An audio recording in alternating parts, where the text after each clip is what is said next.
महाकाल, जय श्री महाकाल। सभी साधक एवं साधिकाओं को मेरा नमस्कार।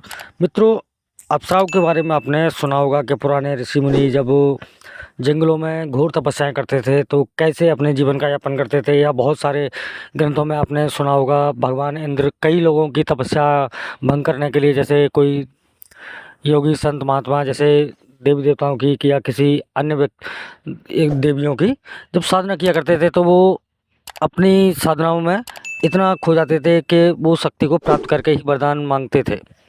तो उन्हें खंडित करने के लिए कि वो शक्ति अगर खंडित ना हो तो वो अनर्थ हो सकता है, तो ब्रह्मांड को बचाने के लिए वो लोग अप्सराओं को भेजा करते थे। अप्सराएं क्या है, इतनी सुंदर और सुशील होती है, इतनी दिव्य होती हैं, जो उनकी चेहरे की आभा होती है वो इतनी चमकदार होती है कि सामने वाला व्यक्ति उनको देख के मोहित हो ही जाता है। तो कई ऋषि मुनियों की जो तपस्याएं हैं इन्हीं अप्सराओं ने खंडित की है। तो इतनी सुंदर होती हैं, इतनी आकर्षित होती हैं कि एकदम रत्नों से जड़ी हुई सुंदर हार सुशोभित, वो चेहरा, वो हर एक चीज़ इतनी सुंदर होती है कि सामने वाला व्यक्ति उनको देख के, तो इसीलिए ये अप्सराएं क्या है, आपको भ्रमित करती रहती हैं। आपको इतना सौंदर्य प्रदान करेंगे, आपको धन लाभ इतना सब कुछ करके देंगे अगर आप इनकी सिद्धि करते हैं तो अप्सराओं की साधना में मैं आपको आज देने वाला हूँ रत्नमाला अप्सरा साधना। इसके नाम से ही आप समझ सकते हैं कि रत्नों से जड़ी हुई अप्सरा साधना है। ये मतलब जो अप्सरा है ये इतना रत्न धन धन दौलत आपको देगी कि आप संभाल नहीं पाओगे। तो कुछ अप्सराएं होती हैं, मुख्य अप्सराएं, जैसे हमारी हो गई शशि अप्सरा, हो गई त्रिलोत्तमा अप्सरा, हो गई कंचनमाला अप्सरा, हो गई कुंडलाहारी अप्सरा, रत्नमाला अप्सरा, रंभा अप्सरा, उर्वशी, भूषणी अप्सरा।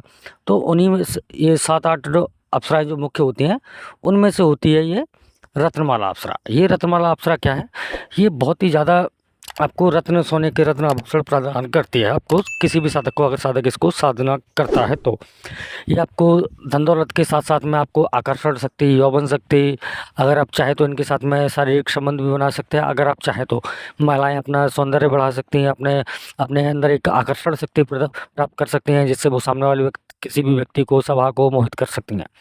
तो इस वीडियो में के माध्यम से मैं आपको पूर्ण विधि विधान इसका रत्नमाला अप्सरा का बताऊंगा। तो जो भी साधक साधिका, और ये साधना मैंने पहले भी डाली थी आज से 5-6 साल पहले, तो बहुत अच्छा इसका अनुभव मिला है हमको। बहुत सारे साधकों ने इस साधना को सिद्ध किया अपने जीवन को। सबसे ज़्यादा ये साधना राजस्थान और गुजरात के साधकों ने सबसे ज़्यादा ये साधना की है, और उन्होंने उनके अनुभव भी मैं आपको दिया हूँ वीडियो में।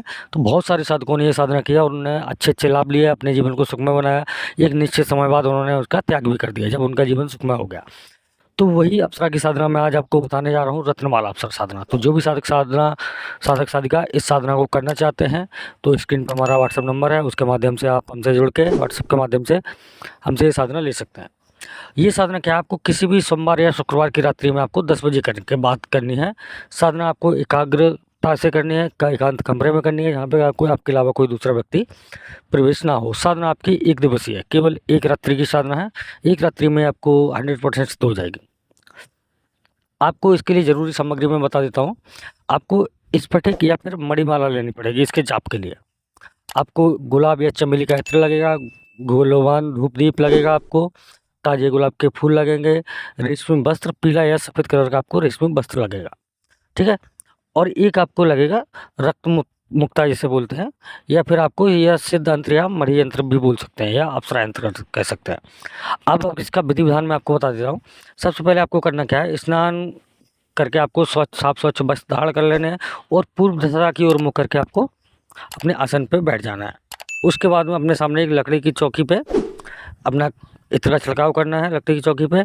और उसके बाद आपको करना क्या है, सबसे पहले भगवान गणेश का पूजन करना है, अपने गुरु का पूजन करना है, अपने इष्ट देवता को भी पूजन करना है। अब सबसे पहले करनी है आपको स्थापना। एक साफ मतलब पात्र लेना है, कोई बर्तन लेना है, उसमें आपको ये रक्तमुक्ता यंत्र रखें, या फिर आपका ये छिड़ी की वो अप्सरा की फोटो या यंत्र रखें। उसका पंचोपचार इत्र, चंदन, फूल, धूप दीप लगा के पूजन करना है। उसके बाद में आपको करना क्या है, मणिमाला से आपको, और जो मणिमाला मैंने बताया था, या फिर स्फटिक की माला से, इससे आपको 11 से 51 माला आपको जाप करना है उसी कमरे में। और ये एक्चुअली आपकी वो अप्सरा रत्नमाला अप्सरा आपके सामने सिद्ध हो जाएगी। केवल एक रात्रि की साधना है आपकी। अब साधना के बाद में आपको वचन लेना है। वचन लेने के बाद में जब भी आपके कार्य संपन्न हो जाए तो आप इसका विसर्जन जरूर कर दें। विसर्जन क्या है, जब आपका कार्य जीवन में सब कुछ संपन्न हो गया, अब आप किसी भी चीज़ की कमी नहीं है, आपके पास धन दौलत हर एक चीज़ आपके पास परिपूर्ण है, तो आपको करना क्या है, ये शक्ति का आपको विसर्जन कर देना है। विसर्जन कैसे करना है, उसके लिए भी आप हमसे संपर्क कर सकते हैं। विसर्जन में कोई खर्चा नहीं आएगा, आपको डायरेक्ट आपको इससे मुक्ति दिला दी जाएगी। तो ये थी हमारी आज की रत्नमाला अप्सरा साधना। जो भी साधक साधिका इस साधना को करना चाहते हैं, तो स्क्रीन पे हमारा व्हाट्सएप नंबर दिया जा रहा है, उसके माध्यम से आप जुड़ के हमसे संपर्क कर सकते हैं। मिलते हैं अगले वीडियो में, तब तक के लिए जय श्री महाकाल, जय माता काली।